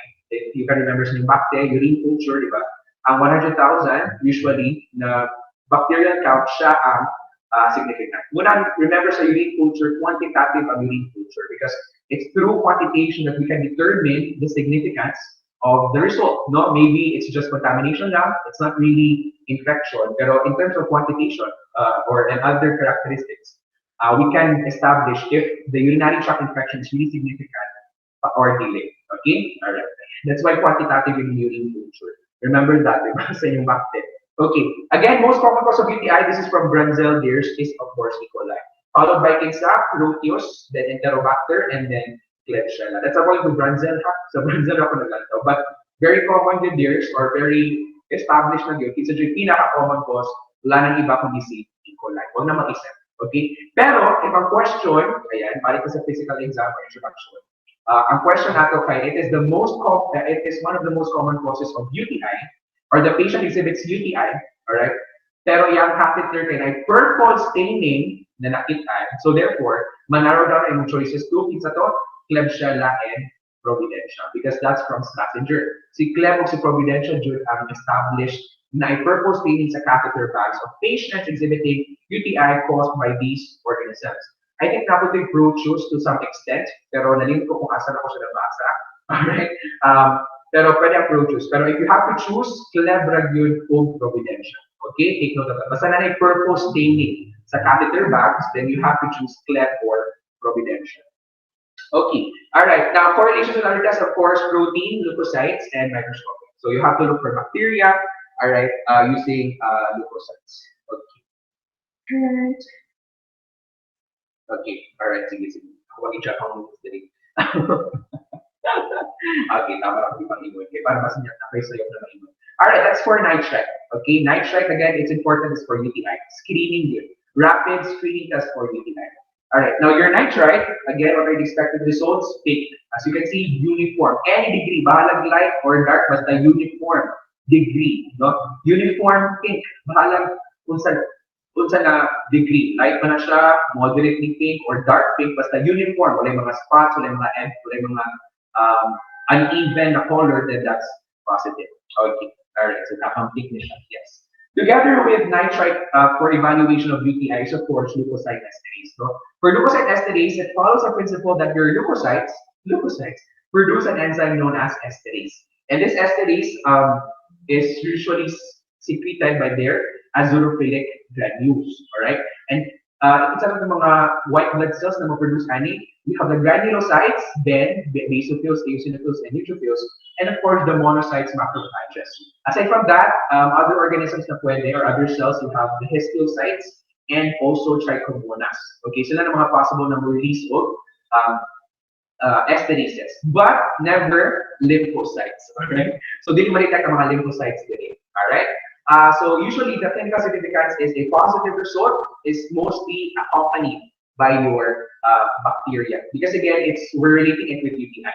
But take note, there are some instances or some diseases na na-ay leukocyturia or pyuria, di ba mo na siya other name, pyuria or leukocyturia, meaning increase in the number of WBC sa urine. Okay, there are some diseases na na-ay pyuria or leukocyturia but without bacteriuria, meaning walay increase in bacteria. Alright, so we'll look into that. This is my diseases na in anak.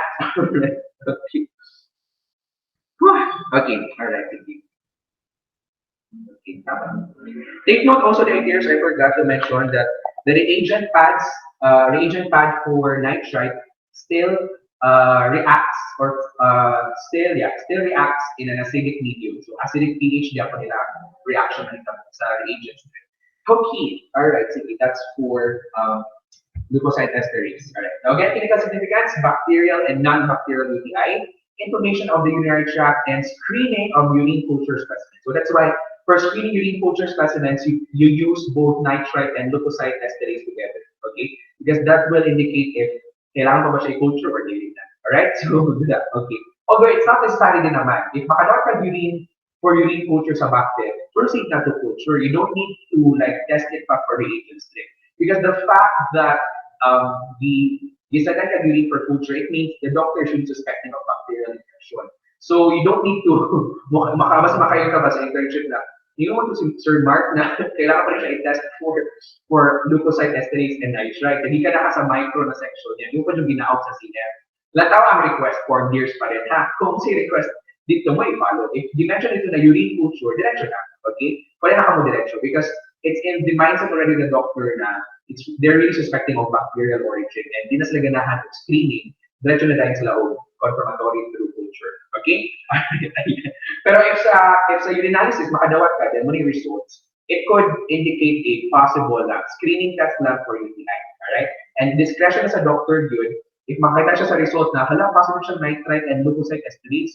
So, discretion na niya if iya bang ipa-culture or dili na, or hato na siya tambal, depende na niya. Okay? It's up for his or her interpretation.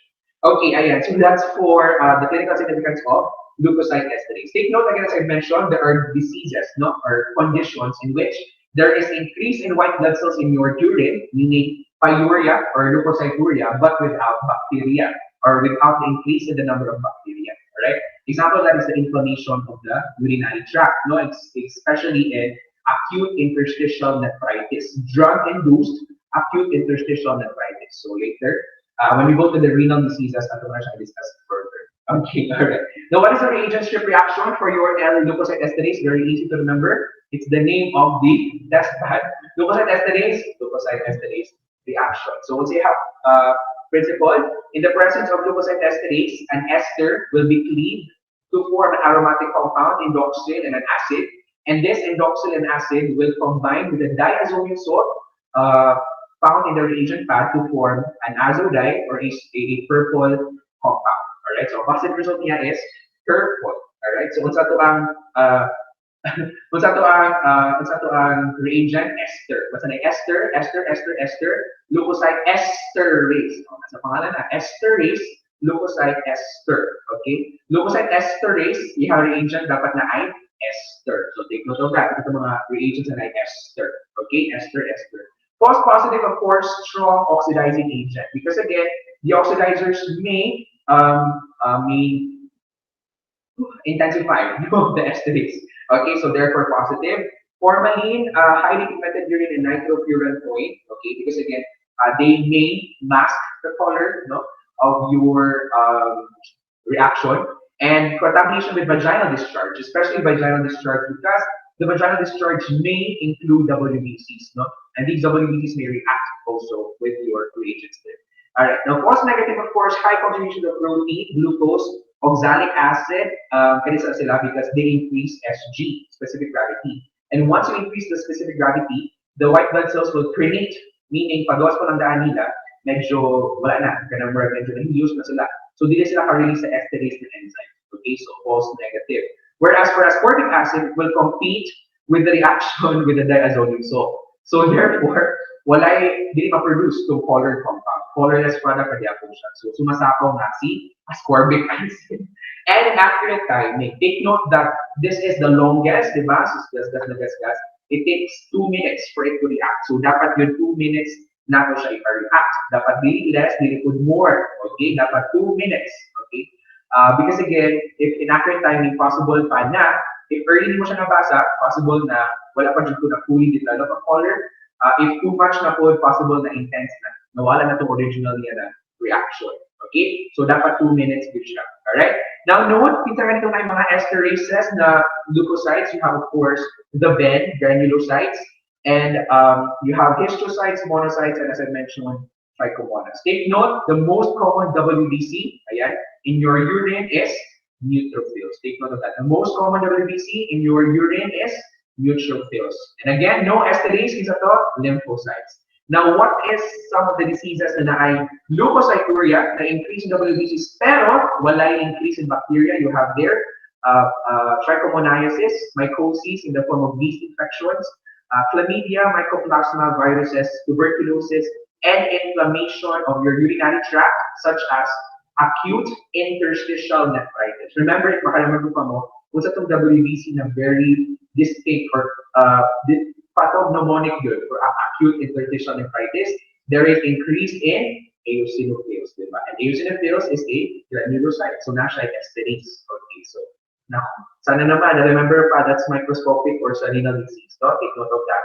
Now, take note, kabante mo sa mga diseases na walay bacteria, it's mostly not caused by bacteria, alright, such as trichomonas, your yeast, of course, these are not bacteria, but there are still infections, no pathogens, that's why they elicit the increase in WBCs. But as you can see, chlamydia, mycoplasma, and TB, these are all bacteria also. Pero, ang difference ng good anak, hindi sila makita sa urine, okay?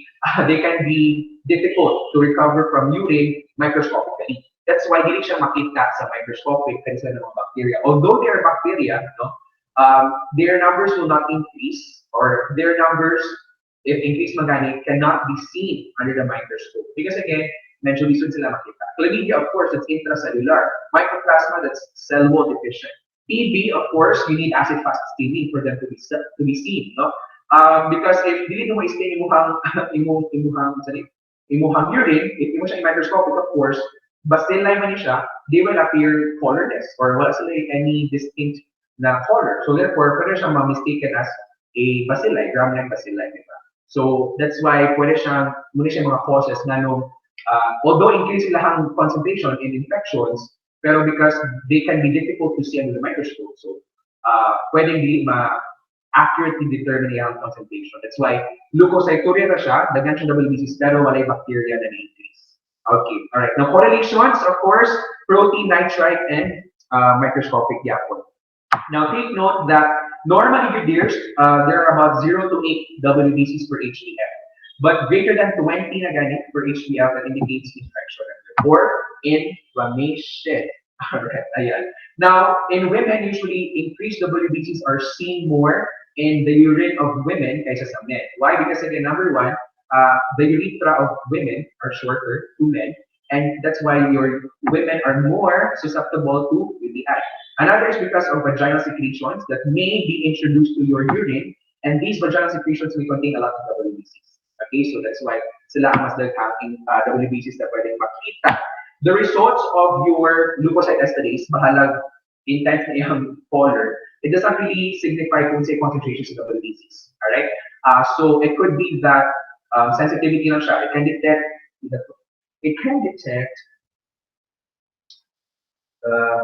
I think about 10 WBCs per HDF yung ma-detect. But it doesn't mean na paglantaw niyo sa microscope, pinatog yun, no? It's just the sensitivity. Okay? Alright, ayan. So that's for the reagent strip reaction. Okay, and same with nitrite, it follows an acidic pH for the reaction to occur. Okay, so acidic pH for the reaction to occur. Alright, okay. 10 to 25 per WBCs per microliter yung ma-detect here. So yung sensitivity. 10 to 25. Okay. But again, this number pwede pang lesser sa microscopic or more than, no? Because again, that's just a sensitivity. Alright?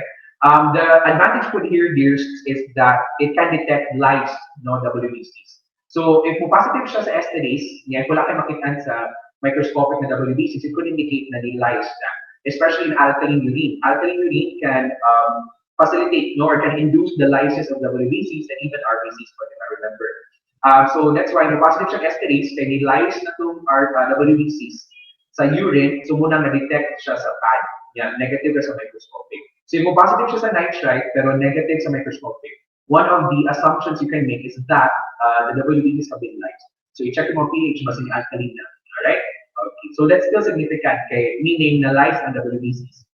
That's why may positive siya sa LB. So that's one of the advantages for the LE. It can detect mga asymptomatic bacteriuria, no? Perhaps it's a nitrite.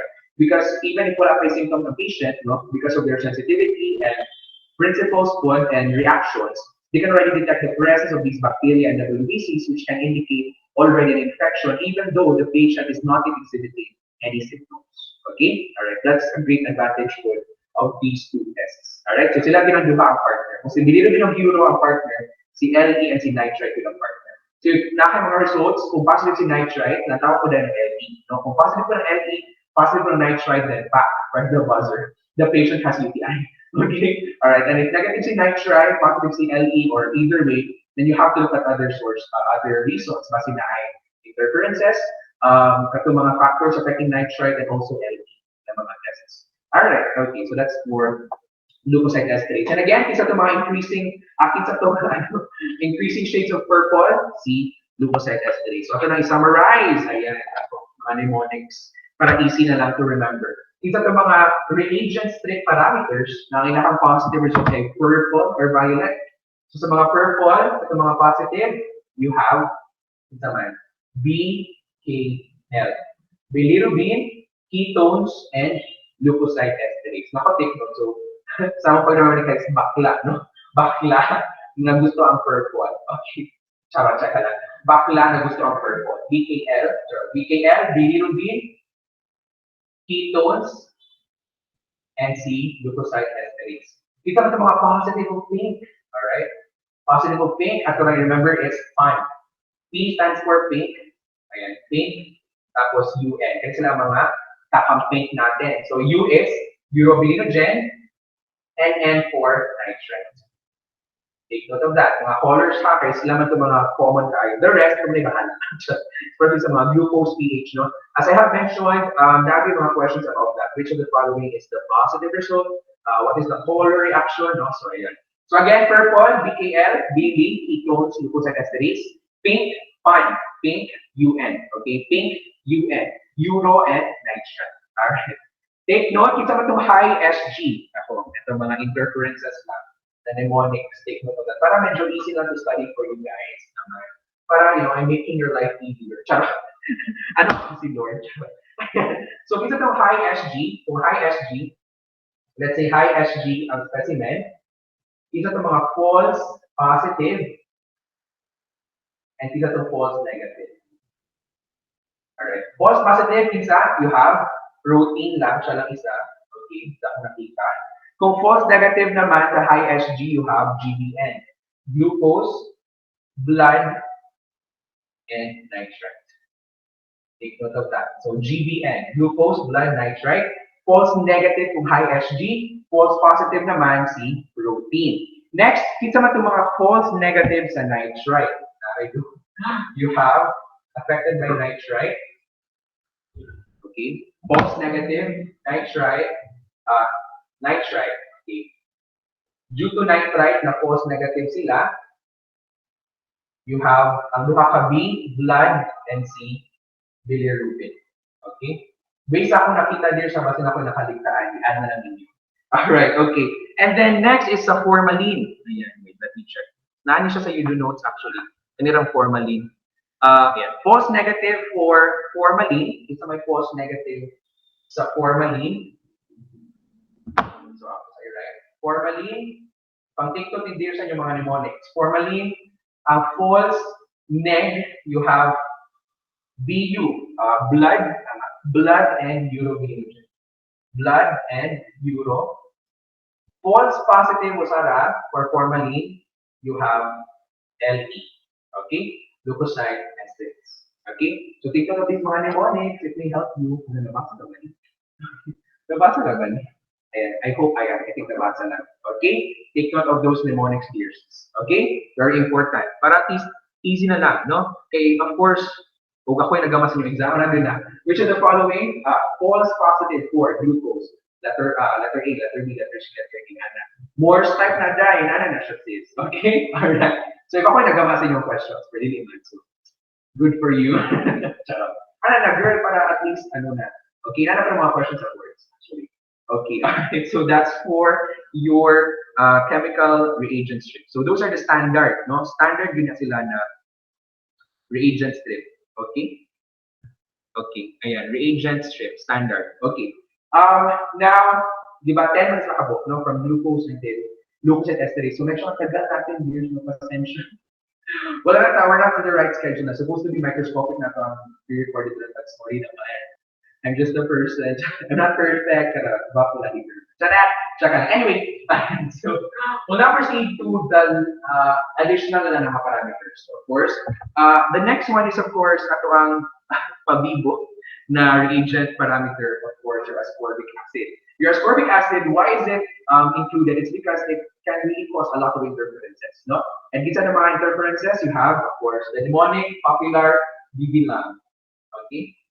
Okay, BB lang. Alright, so you have blood, bili, leukocyte esterase, nitrite, and glucose. Ako din makita, wala parabutan din. Wala parabutan, anemonic, ang mean. Wala parabutan. Ang mean na ligama sa inyong batchmates, silang Ian and Jansen. Sa ako students AUBF last year. No? Then ako recent sa Facebook page for memes, na mga medical related memes. So we're going to share ato. So yes, na ano siya na viral, charot, tsaka lang. That was really very witty, no? Very witty. So ako na siya pakita sa atong live session. So BB lang na meme, okay? BB lang na. I-remind ko dear siya makalimutan. Katong meme na BB lang. Katong, ay wow, sumasapaw. Very, very witty talaga. That's really great. That's really good. So take note of that. BB lang, blood, BB, LA, nitrite, and glucose. Sila ang ma-affected sa imuhang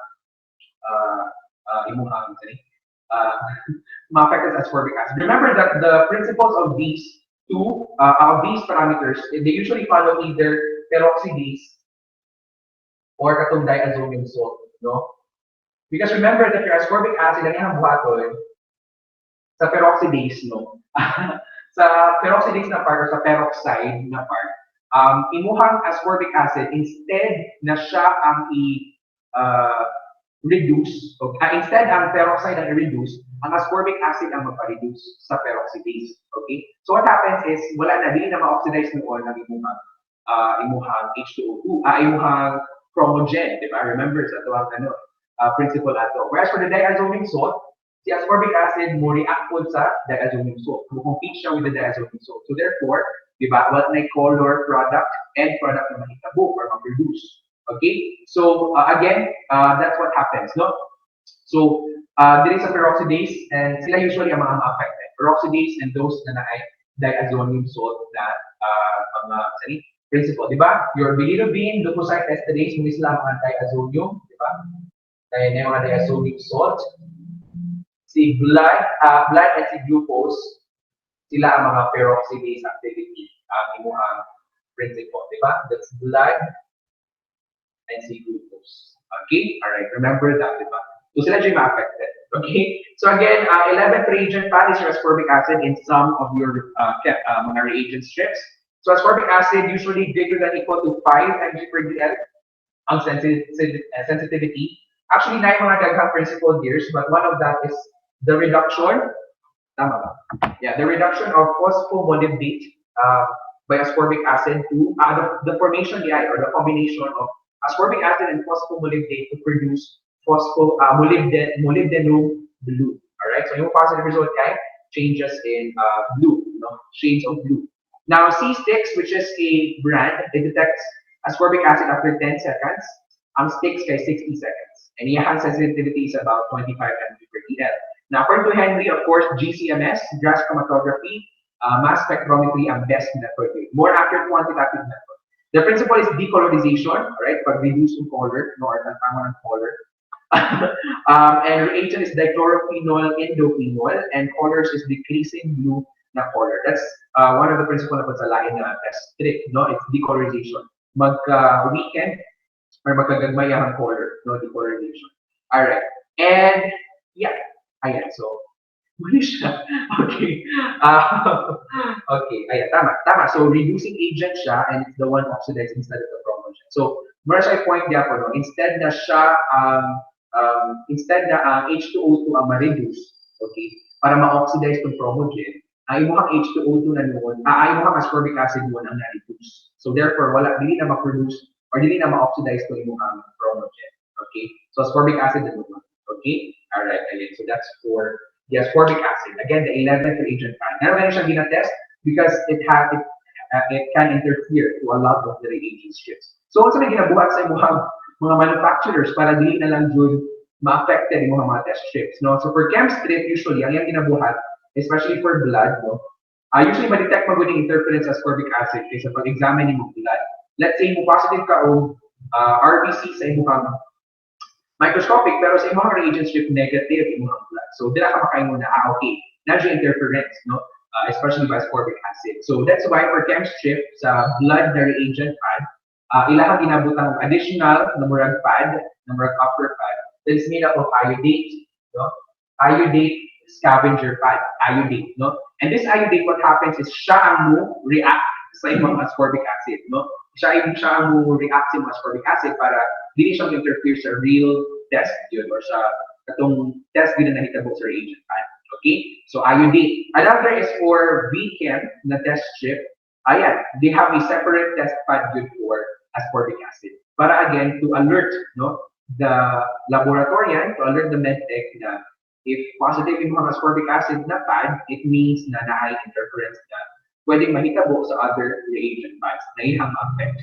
Okay, so muna siya yung mga two ways para ma-alleviate or ma-solve ang interference sa ascorbic acid. Number one, chem strip, that's like iodate, scavenger pad, okay, to absorb the ascorbic acid, preventing it to react with the normal or the intended reaction. And second is a separate reagent pad yun for ascorbic acid to detect its presence, so that the laboratorian or the medical technologist will be aware if there is the presence of ascorbic acid in the sample. And if there is presence, if makabalo siya, then he or she is already aware of the possible interferences or results that may happen in the other reagent pads that your ascorbic acid is affecting. Okay? Alright, so I hope na get that question. Alright. And the next parameters, of course, wala ba diyan? Kaya sa dear take note, do not be confused kay sa Brazil na siya. Kay sa blood naman good ka, remember ko na mura greater than 25 mg per dl, no? Nakabutang sa atuang table, so this is just from Brazil. So lahi na siya na-print na strict siguro, pero follow ka pala sa imuhang strategy. Okay, so for blood, again, greater than equal to 9 mg per dl ang interference. So if greater than equal to 9 ang concentration, dito pa interfere. Okay, so reacts with H2O2, as I mentioned. Bilirubin, greater than equal to 25, diazonium, nitrite, diazonium diapone, and glucose at H2O2 yahan at ipikon. Okay, kay siya instead of i-reduce ang H2O2, ang ascorbic acid na nagpapiko. Okay? And yeah, so normal ascorbic acid lang ka na mag-take from the diet, usually okay ra, hindi kayo siyang interfere. But in cases lang, kanang ma-paranoid na, di ba? Na kanang murag, especially in this pandemic, na murag shots, disip ko na ako, biugo na ako, mag-lock na ako, ascorbic acid or vitamin C, Berocam or whatever, then dito na siya intense, no? Or dito siya increase ang concentration. So usually, if too much na yun, ang too much, pwede siya mabot mo ang concentration sa urine of greater than 200 mg per dl. Now take note, there's in some people, no, ascorbic acid, iyahang byproduct yun is oxalate. Okay, iyahang byproduct after metabolism of ascorbic acid is oxalate. Now remember, kung sa ang major, no, one of the major, if not the major good constituent of renal calculi is calcium oxalate. That's why, make sure that if you take vitamin C, yung mga tampan, you hydrate yourself well, okay? Because if too much vitamin C food will be introduced to the body, too much oxalate will be produced. And once there is too much oxalate, imuhang pH kay conducive for oxalate, no? Imuha pa yung mga food, wala kay hydration kaayo, so therefore, it can elicit or it can produce stones made up of oxalate. Okay, so careful lang po sa pag-inom sa mga yung mga vitamins, no? So make sure that you're well hydrated. Okay? Alright, sige. So that's for the different concentrations of ascorbic acid that may affect your tests. Alright. Now we go now to last the creatinine. So I have discussed this a protein, no? Creatinine follows the principle of your blood, no? So pseudoperoxidase activity of your creatinine. So what happens, creatinine in your urine will combine with copper sulfate to produce a copper creatinine complex. complex. Now, this copper creatine complex will act like mushroom siya sa role, no? Or it has similar function to the peroxidase enzyme, but it's actually not an enzyme, okay? Iyang structure, hindi siya enzyme yun. Pero iyang ability, ay murag enzyme. So what happens is peroxidase, iyang i-reduce si DBDH, diisopropyl benzene dihydroperoxide, and pag reduce niya sa DBDH, iyang ma-oxidize si TMB, tetramethyl benzidine, which is the chromogen. And this will result to the oxidized chromogen, which is the color, no, which will produce the color and water. Okay, so positive is orange through green to blue. And para asa ganin yung creatinine, di ba? Determination of albumin-creatinine ratio. It's more on the detection of microalbumin, di ba? For diabetic nephropathy, detection of diabetic nephropathy. Alright? Now, albumin-creatinine, di ba? Creatinine serves there as a control, no? To correct for hydration changes, for hydration practices of the patient. Remember that albumin is affected by hydration.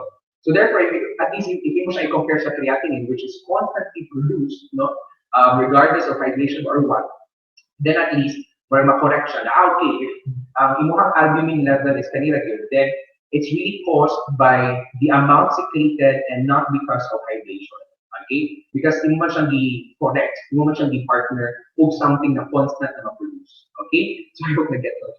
Alright, ayan, that's for creatinine. So those are the additional parameters. Actually, napaiba na strip na yung microalbumin. Pero na-discuss natin siya sa protein, so ayan. Alright?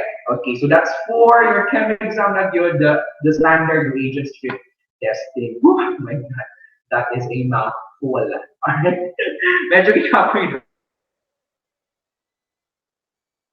I mean, sorry. For timing, summary lang siya years of the most common nato na mga brands na ito ginagamit. As you can see, as I mentioned, multi-sticks yun, siya yun ang strict, di ba, na mag-follow yun sa timing. So, kapatid na mo, glucose bilirubin, yes, katatong di-memorize. But lang tawa ang chem strip and combina, all of them usually kay 60 seconds. That's why I mentioned, ang chem strip, no, it's really siya strict yun, na mag-follow ka sa time, no. Pwede siyang, i-read mo siya 60 to 120, bisag kinsa na parameter. As long as si LE na yun, regardless of kinsa na manufacturer, 120 yun si LE. Okay? Take note of that. Pero for the other parameters, pwede like 60. Okay? That's for chem strip and example combina. But for multi-sticks, if multi-sticks mo gamiton, kailangan din siya following the specified time for each parameter.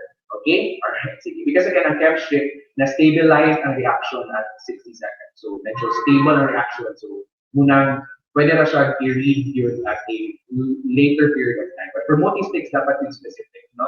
Ayan, sige. Okay, alright, so that's for timing. Now, let's say there's no positive sa reagent strip, but you may take the merge shocks, parang kailangan ko pa further pag you really confirm. Then you can perform your, of course, the classic chemical tests. Ayan, so, war flashbacks.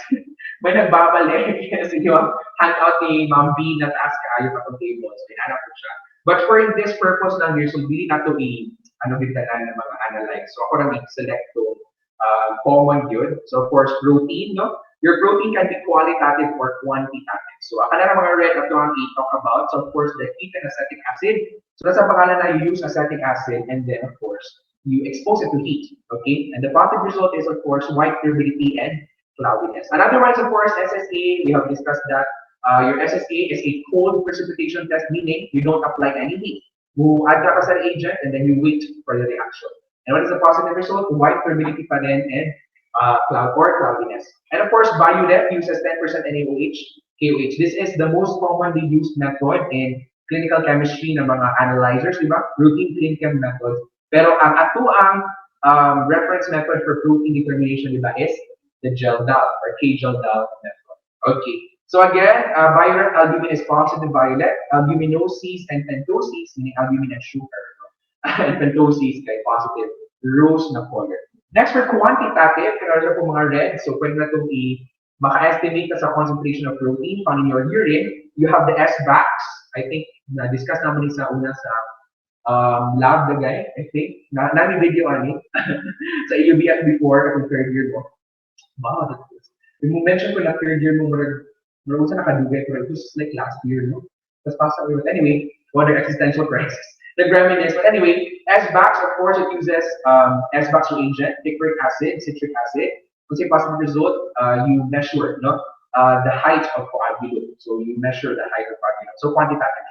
Okay, then you have chuchillas, of course, height of coagulum diapol. Most of these are all height of coagulum. Okay, all right. Sige. Next, you have, of course, for ketones na. So, take note for ketones, you have, kailangan ipang red, Rutira, Legal, and Gerhards. Kaya na pinaka-common. Ang Legal and Gerhards, usually, si Legal ang unang yung nag-think about sodium methylperoxide, no? And then, he modify siya ni Gerhards, or the other way around. I think Rotera pala, sorry. I think legal ang una, and then he modified siya ni Rotera. Or it's the other way around. I forgot. But anyway, meron siya mga pinaka-important. As you can see, legal and Rotera, it follows ammonium sodium nitroperoxide, diba? Which also is the reagent for your reagent strip. Okay, and as you can see, ang ma-detect ko diyan is acetoacetic acid or acetone. Wala siya kung hindi siya ma-detect si beta-hydroxybutyrate. Baka in the future years, no, maka-Feinberg principle or method na makadetect ni beta-hydroxybutyrate. Go, padayon na good. And muna na siyang lecture. It was discovered by, yes, all right. And Gerhardt's, very important, is one of the historical ways to do it. And that is through the use of ferric chloride. Mugin siya one of the historical, no, or one of the earlier ways detecting ketones to use 10% ferric chloride. And what is the positive result? Bordeaux red. Okay, remember, it's a Bordeaux red. Sa imuhang bakte. Oh my God. Ito na Bordeaux red. Burgundy red ang positive. You have, diba, LIA, the lysine deaminase positive. Sa imuhang slant, diba? It's Bordeaux. No? Burgundy or Bordeaux red. I'm sure you can tell niyo ang bakte. Sige lang. Ano mag mo? Check lang. Okay. For ketones, when you siya years pa, again, katulad mga lipang red, very important. Muna siya usually gawas. No? I think ang gawas ani kay Ragabot, Rotera, I'm not sure, or Gerhardt. Basta na yung gawas na one or two about mga classic chemical. Of course, next for sugars, nako sa sugars usually ang left hand. Ang gawas na kay Saliwano. Yes, I remember. Not during our time, but Saliwano. Kasi gamit resource yun. And para kinsa na, fructose. Ato na makita usog sa pag may go to, at sa manang fluid na fructose, of course, yung favorite nyo sa semen. Okay? So, Saliwano, no? Saliwano, board charts or Saliwano's, yes. Resource na mo reagent, it's used to detect fructose. Of course, you have phenix, cupric sulfate, no?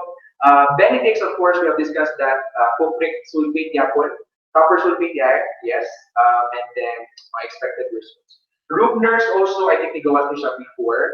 So for lactose, it's brick red with red precipitate, and then ang glucose kay red with yellow precipitate. So as you can see, these are all chemical tests. No? It's more on the addition of reagents, not good chemical reagents, and observing for precipitation, changes in color. So it's not more on the use of enzymes. Yeah. So that's why it's classic chemical. All right. Next, of course, is qualitative tests for bile pigments. Very important that here is the Gmellic. All right. 10% barium chloride and nitric acid. Bile pigments is a play of colors, meaning the content colors, not play of colors. Yeah. So, Gmellic, yeah, Gmellic. Okay. And the others, just take note of those. Medyo marami-rami sila. Okay. Ayan. Next, of course, test for calcium. Another very common question is Sulfovich. No? Sulfovich. It's a positive result. Precipitation. Barney. Yes, I love you. You love me. Test for hemoglobin, of course, benzidine, guaya, orthotolbuline. Very common. We'll talk about that again when we go to fecal occult blood. When we talk about mga stool, no? Chemical exam of stool. For melanin, of course, the screening test using ferric chloride. And a positive result, guy, turn brown to black. And then, of course, for chloride, the Pantos and mercury-metric titration scales and scales. No? So, we'll talk about chloride, usually best siya in sweat determination for cystic fibrosis. So, take note of that. All right, now the very advantage of these classic chemical tests here is their sensitivity. No? High level sensitivity. That's why they can be used for confirmation, no? Or for additional testing. So, if they come secular reagents that you can really perform the classic chemical. But in routine laboratories, based on experience, wala kayo classic chemical. They all rely on reagents. Because the disadvantage for Ani is, of course, you need a lot of reagents. The sample of urine you also need a lot. And aside from that, it may take time. Okay? Remember that na ba na wait ng 24 hours for precipitation to happen, no? And then makes gamit particular heat, so it's really time consuming, no? And labor intensive. That's why most of these are not performed routinely. So it's historical na lang good classical, no, for knowledge purposes para makabulog na. But again, pwede mo siya perform if you really want to confirm, to identify, no? Because again, these tests have high sensitivity. Okay, very high sensitivity for these substances. All right, and since we're talking about sensitivity, that's the last na lang. Take note of these. There's sensitivity of the parameters in each ng mga strip. Lumalabas pa rin sa boards. Actually, kaya naka-bold nila, bilirubin mo na siya igawa sa mga boards, I think. If I'm not mistaken, or glucose ba to? I think bilirubin dito. Kaya natin choice na 0.4 to 0.8. Ayan. So what is the sensitivity of bilirubin na strip? 0.4 to 0.8. It's, dili nila specify kung saan na manufacturer. They just say strip. So you need to be familiar with the two yun sa itong mga numbers. In a way, same lang din naman sila. Alright? Pero na ba na medyo layo? Okay. Take ng isa itong parameter na same ang specificity for each of the, for both the manufacturer, you have spectra. 1.00 to 1.030. Parehas din sila. Okay, pero ang nagawa sa mga is BD, 0.4 to 0.8. Okay? Now, as you can see, ang euro point, 0.2 ako sa kay 0.4. So, what you need to remember lang is both numbers here, no? Like range bar or something. Kaya based sa experience sa boards, wala sila ni-mention sa the agent strip. Okay ako na ako, no? Ay, wala siya ni-mention sa manufacturer. Kaya, okay ako na ako. Hey, if like, wala ka po na kung kinsa, what if exchange na ako ba? Like, it's a chemistry, it's a multi-state. So, at least, if may una siya na kung say sensitivity, I can choose either, no, from the two manufacturers. So, just take note of both. Okay? So take note of that. Alright? So kanin sa blood here sa Mayogi baby, kanin 0.04. This is from Brenzel. Wala niya i-mention kung saan na manufacturer, pero ako lang siyang digutan nila. Okay? So I'm not sure kung saan na manufacturer, but if you ask me kung say sensitivity, 0.04. That's a point to Brenzel for Mayogi baby. Okay, alright. So take note of that. Dear sa sensitivity, very important yun. Aside from bilirubin, murag nigawa sa unang glucose, ang gihatag kay 100 mg per TL na choice, which is well within the range of 75 to 125. So inanay gibuhat, no? Yes.